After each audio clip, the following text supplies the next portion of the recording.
Cuando Rick dijo, quiero que hables acerca de una cosa que quiera compartirles, supe inmediatamente de qué hablaría el día de hoy. Y yo quiero hablarles acerca de cómo caminar con Dios de por vida.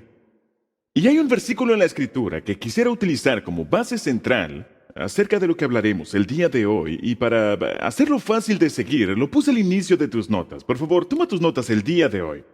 Y quisiera animarte a que tomes nota a medida que vamos avanzando en este mensaje, pero esto es lo que nos escribe Juan. Saben, ningún mensaje es mejor que el mensaje del texto original. Y este es un increíble texto en la Escritura. Dice, les anunciamos lo que hemos visto y oído, para que también ustedes tengan comunión con nosotros. Y nuestra comunión es con el Padre y con su Hijo, Jesucristo. Les escribimos estas cosas para que nuestra alegría sea completa. Este es el mensaje que hemos oído de Él y que les anunciamos. Dios es luz, y en Él no hay ninguna oscuridad. Ni siquiera existen los matices grises. Pero si afirmamos que tenemos comunión con Él, pero vivimos en la oscuridad, mentimos y no ponemos en práctica la verdad. Pero si vivimos en la luz, así como Él está en la luz, tenemos comunión unos con otros, y la sangre de su Hijo Jesucristo nos limpia de todo pecado. Si afirmamos que no tenemos pecado, nos engañamos a nosotros mismos y no tenemos la verdad. Pero si confesamos nuestros pecados, Dios, que es fiel y justo, nos los perdonará y nos limpiará de toda maldad. Si afirmamos que no tenemos pecado, lo hacemos pasar por mentiroso y su palabra no habita en nosotros. Mis queridos hijos, les escribo estas cosas para que no pequen. Pero si alguno peca, ¿no les alegra saber que esa frase se encuentra allí? Pero si alguno peca, tenemos ante el Padre a un intercesor, a un abogado que está de nuestro lado, a Jesucristo, el justo. Él es el sacrificio por el perdón de nuestros pecados, y no solo por los nuestros, sino por los de todo el mundo. Ahora, en este pasaje, Juan nos hace una invitación a caminar con Dios a lo largo de nuestra vida. Y allí podemos ver 5 cosas que Él nos anima a hacer. Y hoy quiero compartirlas con ustedes. Primero, elige la comunión con Dios diariamente. Elige la comunión con Dios diariamente en tu vida. Ahora, ¿notaron que la palabra comunión es utilizada en este pasaje? Saben, Juan utiliza 4 veces esta palabra comunión. Y el Nuevo Testamento fue escrito en griego, y la palabra griega aquí es la palabra koinonía, una de las palabras comunes utilizadas en los círculos cristianos. Y sé que están familiarizados con ella. De hecho, comunión, koinonía, es uno de los 5 principios en que está basada esta iglesia y que nos ha compartido el pastor Rick hace algunas semanas. Pero lo interesante aquí es que Juan menciona esta palabra en 4 ocasiones, pero 3 de esas 4 no están basadas en la comunión que tenemos unos con otros a nivel horizontal, sino que está hablando acerca de la comunión que debemos tener con Dios verticalmente.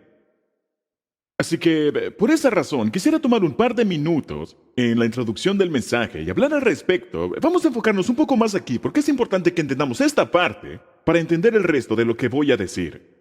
Y creo que la mejor manera de ayudarnos a entender esto es establecer una distinción entre nuestra relación con Dios y nuestra comunión con Dios. En tus notas hay un pequeño diagrama, y permítanme hablar acerca de esto. Y lo que quiero decir con esto es que esta es mi vida con Dios en estéreo.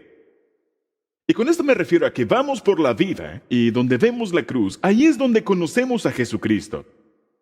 Y el momento en que le abrimos nuestra vida, Él pone su espíritu en nosotros, y nuestro espíritu cobra vida en Dios. Y ahora tenemos una vida con Dios en estéreo. Y estos son los 2 aspectos en los cuales quiero enfatizar nuestras vidas con Dios. Primero, está mi relación hacia Dios. Mi relación hacia Dios. Pero Juan no está hablando tanto acerca de esto como lo habla acerca de mi comunión con Dios. Y ustedes lo pueden captar.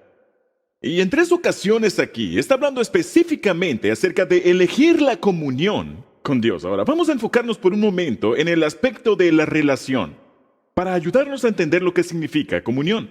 Primero que todo, mi relación hacia Dios tiene que ver con mi posición en Cristo. Yo tengo una posición hacia Dios a través de Cristo.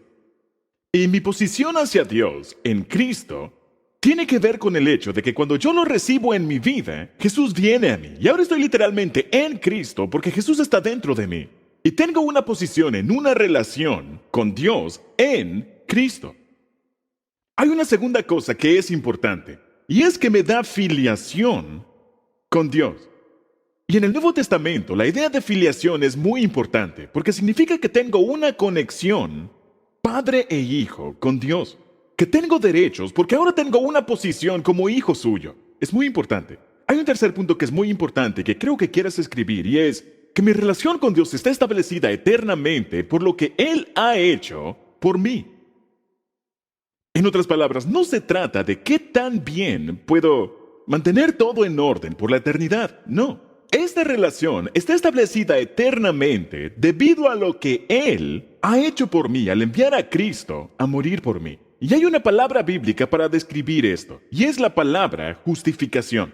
Y esta palabra es siempre utilizada en el Nuevo Testamento, refiriéndose a algo que ya nos ha ocurrido, gracias a Cristo y a la gracia de Dios. Hay un gran versículo en tus notas que ilustra esta relación con Dios, y se encuentra en Romanos 5, versos 1 y 2, y dice: ya que hemos sido justificados mediante la fe, esto es en Cristo, tenemos paz con Dios por medio de nuestro Señor Jesucristo. También por medio de Él y mediante la fe, tenemos acceso a esta gracia en la cual nos mantenemos firmes. ¿Ven? Esa es nuestra posición con Dios. Pero establezcamos un contraste acerca de lo que dice Juan referente a mi comunión con Dios, porque es diferente. Mi comunión con Dios no es mi posición en Cristo, sino mi caminar en mi semejanza a Cristo. Mi comunión con Dios no es mi filiación con Dios, sino mi amistad con Dios. ¿Puedes ver la diferencia? Tú ya lo has visto. La gente puede tener una relación, pero aún así pueden estar distanciados. Los padres pueden tener una relación con sus hijos legalmente y aún así nunca hablar, no hablar incluso por décadas, porque están distanciados, no tienen comunión.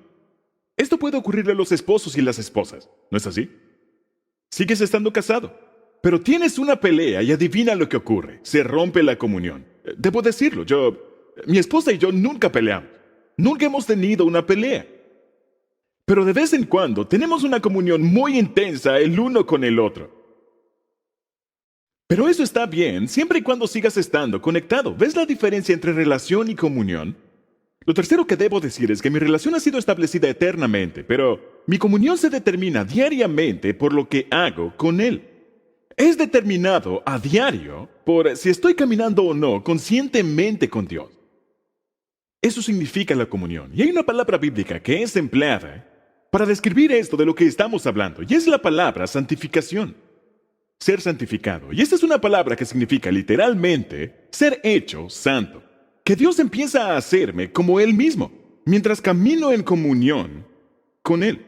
Amigos, lo que esto indica es que la salvación, la vida eterna con Dios, no es simplemente algo que Dios hace por nosotros. Escribir nuestro nombre en el cielo y determinar que eternamente vamos a vivir con Él, pero la salvación es algo que Dios nos hace a nosotros, y en nosotros, y con nosotros. Y ese es el aspecto de la comunión. Ahora, es importante entender que Dios nos dio esa primera cosa, la relación con Él, porque Él en realidad desea lo segundo, una comunión con nosotros.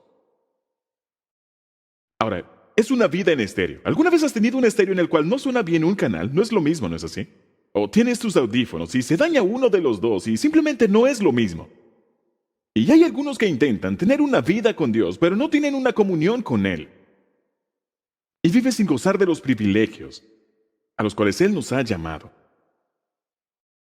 Así que lo que dice aquí es: vive en la luz, vive en la comunión con Dios. Jesús explica este cambio que ocurre en nosotros en Juan capítulo 3, versos 20 y 21. Todo el que odia la luz no se acerca a ella, porque la luz muestra todo lo malo que ha hecho. Recuerdo que cuando yo era niño, en algunas noches de verano, salíamos a la calle y destapábamos el medidor del agua cuando estaba oscuro y alumbrábamos con una luz y veíamos todos estos animales a los que les gusta la oscuridad y veíamos cómo se dispersaban, porque no soportaban la luz. Y Jesús dijo, esa es la forma en que muchos viven, porque no quieren la luz. Pero luego dice que algo ocurre en nuestros corazones, en nuestras vidas. Observa, el que practica la verdad se acerca a la luz. Tienen un deseo de... Es como si mantuvieran abierto el techo corredizo en su automóvil para Dios, en todo su caminar con Él. No hay nada escondido de Dios. Observen este versículo en Efesios 5. Me encanta la forma descrita en la palabra de Dios para todos. Ustedes estaban antes en la oscuridad, pero ahora están en la luz del Señor. Por lo tanto, vivan como hijos que pertenecen a la luz. No intenten esconderle nada a Dios. En otras palabras, caminen constantemente en comunión con Él. Por cierto, algunos de ustedes que tal vez estén haciendo estudios más serios acerca del Nuevo Testamento, allí tenemos una buena descripción de cómo Pablo escribió la mayoría de sus libros. Él dice, ustedes estaban, pero ahora están, por lo tanto vivan como. Y en la mayoría de los libros de Pablo, esta es la forma en que lo expone. Él dice, ustedes eran esto, pero ahora son esto en Cristo, así que esto es lo que deberían hacer, debido a quienes son ahora. Ahora ustedes son hijos de la luz. La luz trae bondad, justicia y verdad en abundancia. Traten de aprender lo que agrada al Señor y no participen de los actos sin fruto que se hacen en la oscuridad. Más bien, desenmascárenlos. Él dice, saben, ustedes están ahora en una comunión con Dios y ahora caminan con Él en la luz. Y por cierto, la única forma en que la oscuridad puede venir a ti es cuando te apartas de la luz para crear oscuridad. ¿Alguna vez te ha pasado que sacas tu teléfono durante el día y quieres ver algo, pero es tan brillante que tienes que cambiar de posición para crear una sombra? Esa es la forma en que perdemos la comunión con Dios cuando estamos caminando con Él. Nos apartamos constantemente de la luz y caminamos en la oscuridad. Por cierto, ese es nuestro problema, ¿no es así? Dios es luz y en Él no hay oscuridad, pero eso no es así para ti y para mí. Un día, un pastor estaba hablando con los niños de la escuela dominical y les dijo, quiero que imaginen conmigo que todas las personas malas en el mundo son de color rojo y todas las personas buenas en el mundo son de color verde. ¿De qué color serías tú? Y un niño dijo, verde. Un niño honesto. Y ese es el porqué. Vamos a acelerar un poco. Ese es el porqué. Lo segundo a lo que nos invita es a confesarnos con Dios rápidamente. Confiésate con Dios rápidamente. Que cuando haces lo que está mal, cuando te apartas de la luz hacia la oscuridad, que puedas rápidamente hacer lo correcto respecto a lo que has hecho mal. Y lo correcto es regresar a la luz y acercarnos a Dios. Y quiero que observes nuevamente, al inicio de tus notas, 1 de Juan 1, 8 al 9. Dice, saben, si afirmamos que no tenemos pecado, nos engañamos a nosotros mismos y no tenemos la verdad. Saben, es absurdo pensar que nunca nos dirigimos hacia la oscuridad, porque sí lo hacemos. En nuestra vida tenemos que romper todo tipo de hábitos. Hemos habitado en la oscuridad por mucho tiempo. Pero luego dice, ¿saben qué? Si lo confesamos a Dios, Él es fiel y Él es justo y nos perdonará. Así que tan rápido como podamos, necesitamos dirigirnos hacia Él. Ahora, este verso trata directamente con el problema de la negación. Ahora, la negación no es algo que simplemente no decimos, ¿no es así? Sino que es una realidad que fluye del corazón y la mente y el alma de cada ser humano dañado. No nos gusta admitir que somos responsables, pero Dios dice, esa es parte de tu madurez. Y Él nos llama a que le confesemos nuestros pecados. Saben, he visto esta negación en mis propios hijos. Por ejemplo, tengo una hija que vino a casa y dijo, oigan, saqué un 10 en el examen. Y en otra ocasión dijo, el maestro me dio un 6. ¿Pueden observar el cambio que se acaba de producir allí?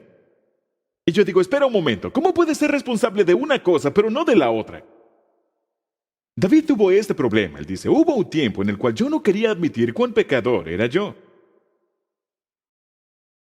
No sé por qué nos cuesta tanto admitir que somos pecadores. Sé que no nos gusta esa palabra. Pero la palabra pecado simplemente significa fallar en el objetivo. No dar la talla como ser humano al ser lo que Dios me creó para ser.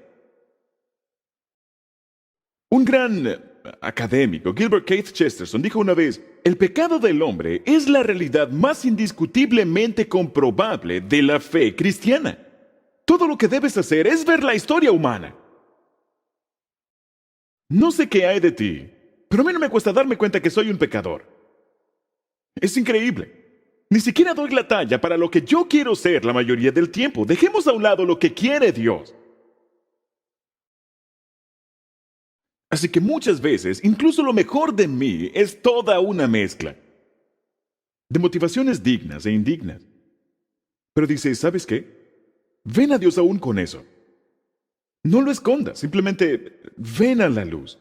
Y eso es lo que dice David. Mientras me negué a confesar mi pecado, mi cuerpo se consumió y gemía todo el día. Finalmente te confesé todos mis pecados. Y ya no intenté ocultar mi culpa y me dije, le confesaré mis rebeliones al Señor. Y tú me perdonaste. Toda mi culpa desapareció. Es increíble. No hay una almohada más suave que una conciencia que ha sido limpiada por Dios.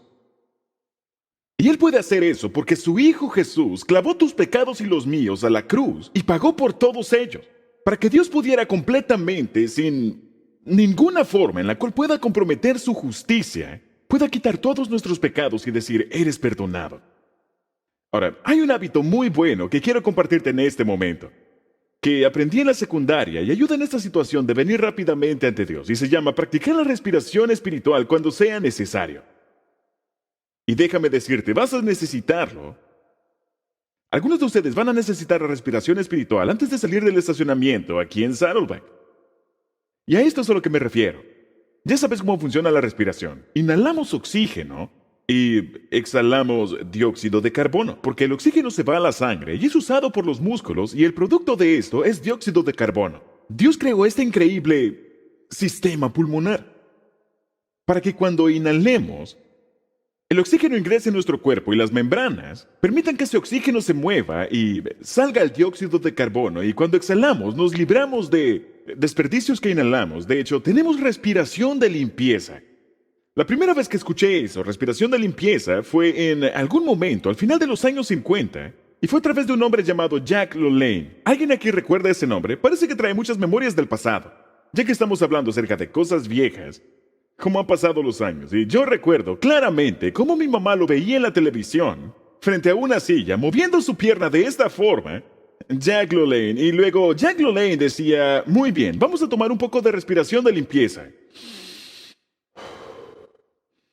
La segunda vez que escuché la palabra respiración de limpieza fue cuando estaba en una clase de la MASE con mi esposa cuando ella estaba embarazada. ¡Wow! Me han venido muchos recuerdos.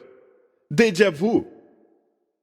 Y literalmente eso es lo que ocurre, ¿no es así? Nos limpiamos cuando respiramos.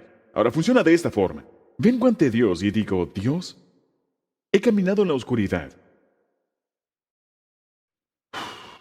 Estoy confesándolo. Y acepto tu limpieza y tu perdón. Ahí está esa respiración de limpieza. ¿Cuán a menudo necesitas tomar una respiración de limpieza como esa? Por cierto, el hábito más vital que tienes es respirar. Lo haces un promedio de unas 20,000 veces al día y ni siquiera lo piensas. Y tienes que seguir respirando. Ahora, mucha gente dice, sabes, yo me levanto por la mañana y le confieso todos mis pecados a Dios y luego sigo adelante, y a la mañana siguiente, en mi tiempo a solas con Dios, le confieso todos mis pecados. Eso es como decir, me levanto por la mañana, tomo un par de respiraciones y luego vivo mi día sin respirar. No funciona, ¿no es así? Se supone que tienes que seguir respirando según sea necesario. Ven a Dios rápidamente para confesarte. Confiésate con Dios. Ahora, cuando empiezas a practicar esto, estás estableciendo un patrón de responsabilidad y realidad en tu vida que es crítico. Estos dos primeros conceptos son críticos en tu caminar con Dios. Avancemos rápidamente. Número 3. Él nos invita a confiar en su impresionante consistencia. Dios está diciendo, tú puedes confiar en mí y en mi perdón, debido a quién soy yo, no debido a quién eres tú. Necesitas confiar en mi carácter. Observa nuevamente en 1 de Juan 1:9 que si confesamos nuestros pecados, Dios es fiel y justo. Él es justo. Y fiel significa que es consistente, es confiable, es alguien de quien puedes depender, en que Él hará siempre lo correcto. ¿Y de qué se trata? De que nos perdona y nos limpia. ¿Saben? Cuando confesamos nuestros pecados, no intentamos conjurar la gracia delante de Dios. No intentamos convencerlo con nuestra confesión para que sea misericordioso. Confesar nuestros pecados no significa convencer a Dios de que nos perdone. Es simplemente caer en sus brazos que nos dan la bienvenida para venir y encontrar limpieza. Y luego dejar que opere en nuestras vidas. Es alinearse con aquel que Amy Carmichael nos recuerda que 2 veces al día lava toda la arena en todas las playas de todo el mundo. ¿No es un hermoso pensamiento?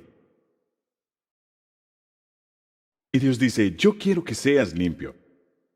Y quiero que confíes en quien yo soy. Leemos 2 grandes versos que mencionan esto. 1 de Juan 3, versos 19 y 20, y el capítulo 4, verso 16. Y lo leo para contextualizar, porque nos muestra un principio que es muy verdadero.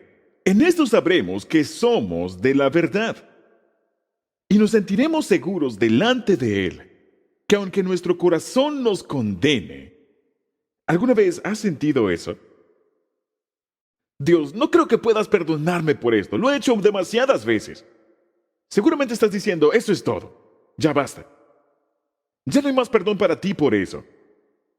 Él dice, no. Y nos sentiremos seguros delante de Él, que aunque nuestro corazón nos condene, me encanta esto. Dios es más grande que nuestro corazón. ¿Y Él sabe qué? Él lo sabe todo. Y nosotros hemos llegado a saber y creer que Dios nos ama. Un maestro bíblico llamado A.W. Tozer lo dijo de esta forma: cuán dulce es el conocimiento de que nuestro Padre Celestial nos conoce completamente. Ningún entrometido puede hablar de nosotros. Ningún enemigo puede hacer alguna acusación. Ningún esqueleto puede salir de ningún armario para venir a desconcertarnos y exponer nuestro pasado. Ningún testigo inesperado de nuestro carácter puede traer a la luz algo para alejar a Dios de nosotros. Él ya nos conocía totalmente antes de que lo conociéramos y nos llamó para sí mismo en el pleno conocimiento de todo lo que estaba en nuestra contra. Juan dice, esta es la persona a quien acudimos, el que nos conoce y nos conoce completamente. Ahora observa esto, dice, hemos llegado a saber y creer que Dios nos ama. Estoy confiando en su impresionante consistencia. Efesios 1, 4 y 5 lo dice de esta forma, desde antes de crear el mundo, Dios nos eligió por medio de Cristo, para que fuéramos solo de Él y viviéramos sin pecado. Esa es mi relación con Dios resuelta gracias a Cristo. Dios nos amó tanto que decidió enviar a Jesucristo para adoptarnos como hijos suyos. Me encanta lo que dice. Pues así había pensado hacerlo desde un principio. Dios se deleitó en su propósito y su gracia, y Él quería que tú y yo perteneciéramos a Él. Saben, hace algunos años había uno de los hombres más ricos del mundo llamado Jean Paul Getty, un billonario. En aquel entonces, él era el estadounidense más adinerado. Y tenía un nieto de 16 años que fue secuestrado, y el secuestrador envió una nota de rescate demandando $17 millones. De lo contrario, lo iban a asesinar. Y Getty, quien podía pagarlo fácilmente, se rehusó a hacerlo. De hecho, él sospechaba que su nieto tenía algo que ver en preparar todo esto para ganar dinero. Así que él dijo, no voy a pagarlo. Bien, pasaron unas 3 semanas y los secuestradores siguieron insistiendo y bajaron la recompensa de 17 millones a 3 millones, un poco más razonable. Pero cortaron una oreja del joven y dijeron, vamos a seguir enviándote pedazos a menos que decidas pagar esta cantidad. Bien, el padre de este joven, el hijo de Getty, apeló ante su padre. Paga esta cantidad. Getty finalmente decidió pagar esto. Él acordó pagar 2.2 millones porque eso era lo máximo que podía deducir de sus impuestos. y le prestó a su hijo $800,000 más con un 4% de interés. Ahora quiero preguntarte, ¿no te alegra que Dios no nos trata de esa forma? ¿Se dan cuenta que ese verso que acabamos de leer dice que no hay un precio demasiado alto que Dios pueda pagar para que tú y yo seamos sus hijos para siempre? Él pagó con la sangre de su propio Hijo, Jesús, por nosotros. Porque Él así lo quiso, porque Él te quiso a ti. Él te quería con Él para siempre. Esa es la clase de increíble carácter en el que puedes confiar. Rápidamente, número 4. Caminar en comunión, caminar en la luz significa conformarse a sus pacientes correcciones. Ven, caminar en la luz significa que ahora todo en mi vida está abierto delante de Dios y eso significa que todo viene a la luz.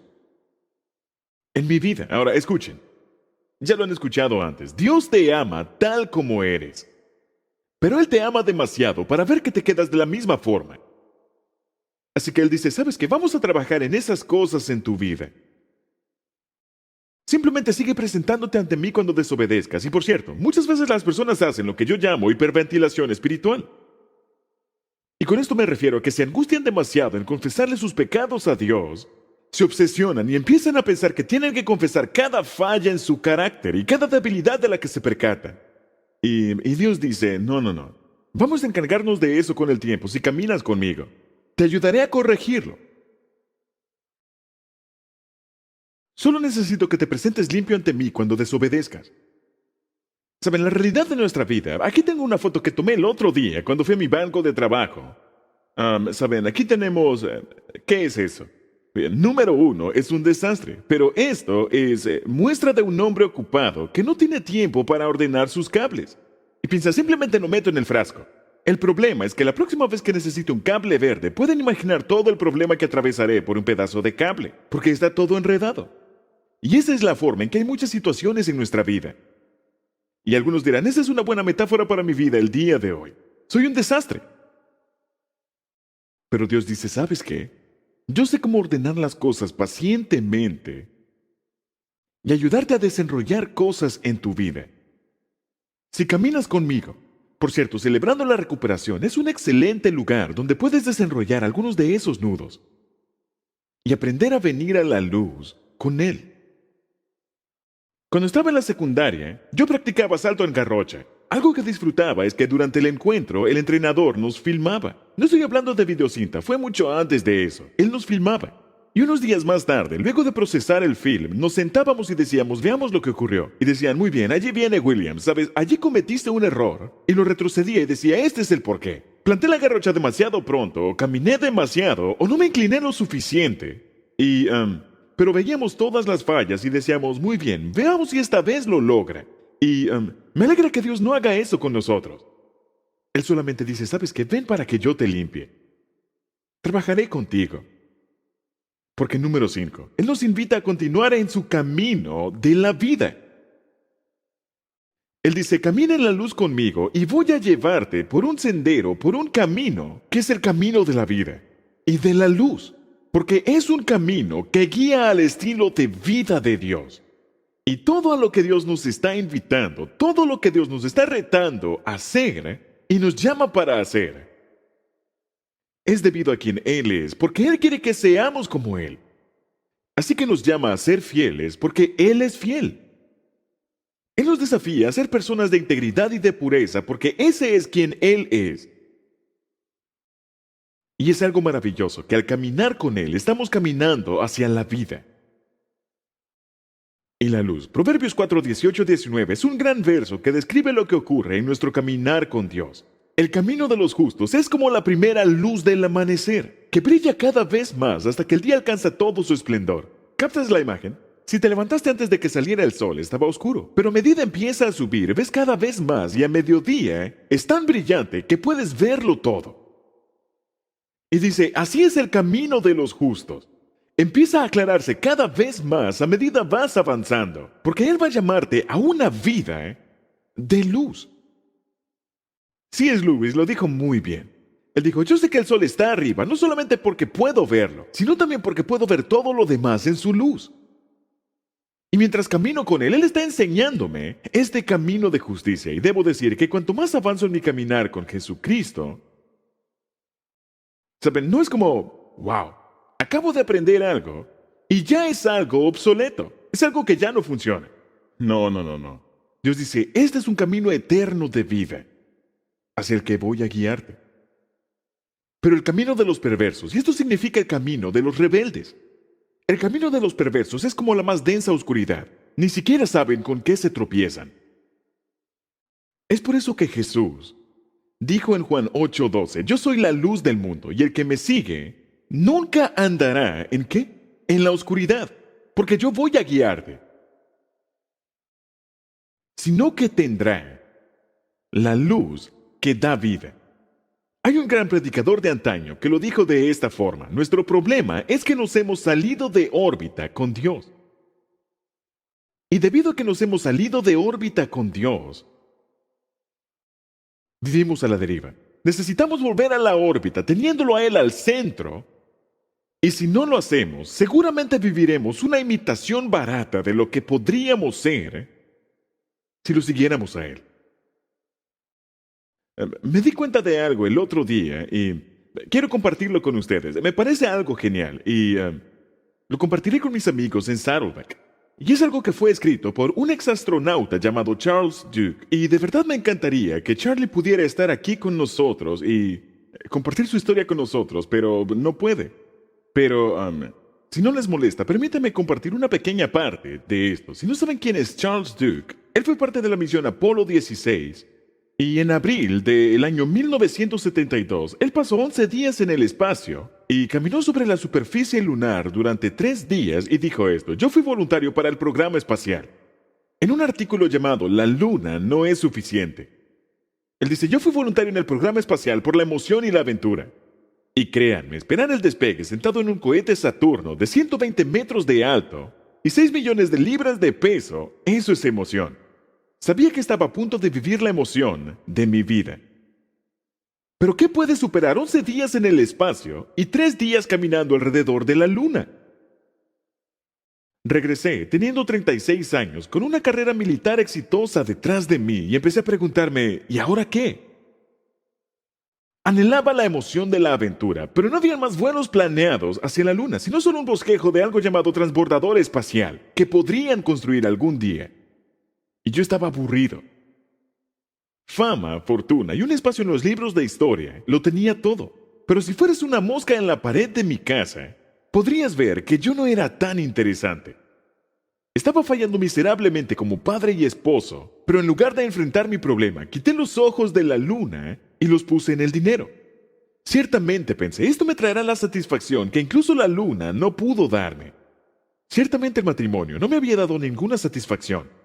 Dory y yo nos casamos en 1963, pero no mucho tiempo después ya me preguntaba, ¿es esto todo lo que hay en el matrimonio? Luego de algunos años, nos dirigíamos a toda velocidad hacia el divorcio. Yo sabía que había muchas mujeres atractivas en el mundo, y a muchas de ellas les gustan los astronautas. Así que esperaba que Dory decidiera dejarme. En lugar de eso, me dijo que estaba deprimida y pensaba suicidarse. Yo no tenía respuestas para eso. En ese tiempo, nuestra iglesia tuvo un fin de semana de renuevo espiritual, así que asistimos. Y mientras ella estaba absorta con el testimonio de la primera persona y cómo Cristo había transformado vidas, mi mente estaba en el $1,500,000 que había tomado prestado del banco para un nuevo negocio. Mis preocupaciones monetarias ahogaron la mayoría de lo que escuché ese fin de semana. Y a pesar de que he ido a la iglesia toda mi vida, tuve todo lo que necesitaba de Dios por 1 hora ese fin de semana. Yo no estaba buscando a Dios. Yo conocía a Jesús, al igual que tú conoces a los presidentes de los Estados Unidos, solamente de nombre. Mi negocio tuvo éxito y, de hecho, en solo 6 meses tuve una buena ganancia, pero nuevamente, estaba aburrido. Pero Dory no lo estaba. Ella había cambiado. Su problema de depresión había mejorado y ahora tenía una increíble fe. Acudió a Dios, no a mí, para respuesta a sus problemas. Y afortunadamente nuestro matrimonio mejoró. Una noche fuimos a un estudio bíblico que se enfocó en una pregunta muy penetrante. ¿Quién es Jesús? Toda mi vida dije las palabras el Hijo de Dios, pero nunca lo había pensado en profundidad. Y esa noche me encontré cara a cara con la opción de seguirlo a Él. Luego de orar con Dori en el asiento de nuestro automóvil, entregué mi vida a Cristo. No pude ver ángeles, ni escuchar música, ni ver un gran destello de luz, pero supe lo que sabía y era real. Al siguiente día me desperté con un deseo insaciable de empezar a leer la Biblia. Rápidamente se hizo evidente que mi vida no se alineaba con la enseñanza de la Biblia. La Biblia dice: esposos, amen a sus esposas, así como Cristo ama a la iglesia. Siempre pensé en el matrimonio como un contrato, como una negociación. La Biblia habla claramente de no utilizar palabras para lastimar, sino para sanar. Y sentí convicción porque siempre he sido duro con mis hijos, cuyas edades eran 11 y 13 años. En resumen, yo tenía muchas cosas que enmendar. Pero le pedí a Dios, a Dori y a mis hijos, que me perdonara. Le pedí a Dios la fuerza para aprender a amar a mi esposa. Y a lo largo de los años, desde entonces, mi amor por ella crece a diario. Ahora estoy más enamorado de Dori de lo que lo estaba cuando nos casamos hace décadas. Y Dios, en su misericordia, ha restaurado mi relación con mis hijos, que ahora son hombres adultos. Ver a Dios sanar nuestro matrimonio y sacarnos del camino hacia el divorcio, esa ha sido la verdadera aventura. Le costó a nuestro gobierno 400 millones el que yo pudiera caminar sobre la luna y ya se terminó. Pero caminar con Jesús es gratis y es algo que dura para siempre. Prefiero caminar con Jesús que haber caminado sobre la luna. Ahora, yo nunca he caminado sobre la luna. No sé lo que se siente esa emoción. Pero he caminado con Jesús de Nazaret ahora por casi 45 años. Y sé cómo es esa aventura. Y en este momento Él te está invitando a que te unas a Él en esta aventura. Camina con Él. Camina con Él de por vida. ¿Podrían orar conmigo? Probablemente hay algunas personas aquí que tú, al igual que Charlie, conoces a Jesús de nombre, pero no de una forma personal. Y en este momento todo está cobrando sentido. Y te digo, antes de que dejes este lugar, empieza esta relación con Él. Lo haces abriéndole tu corazón en oración. Él sabe todo acerca de tu corazón, tu vida y lo que estás pensando. Así que voy a hacer una oración sencilla y quiero invitarte a que hagas esta oración, ¿sabes? Ni siquiera debes decirlo en voz alta, Él conoce tus pensamientos. Pero solamente dile esto, solamente dile: Jesús, gracias por amarme. Gracias por haber muerto en una cruz hace más de 2000 años para llevarte todos mis pecados. Te invito a que vengas a mi vida. Perdóname, me aparto de vivir mi vida bajo mis propios términos. Y quiero empezar a seguirte. Gracias por escuchar mi oración aquí y ahora. Ahora, con todo rostro inclinado, sé que hay algunos aquí que han hecho antes esta oración, pero en este momento sabes que uno de los canales del estéreo no funciona. Y yo sé cuál es tu comunión. Pero Dios te está invitando y te está diciendo: regresa conmigo a la luz. Comienza a caminar nuevamente conmigo. Jesús, te invitamos a tomar tu lugar en el centro de nuestras vidas. Tú nos hiciste para ti mismo. Y te pedimos que nos ayudes a seguirte y a caminar contigo. Gracias por tu gran amor. Oramos en tu santo nombre. Amén.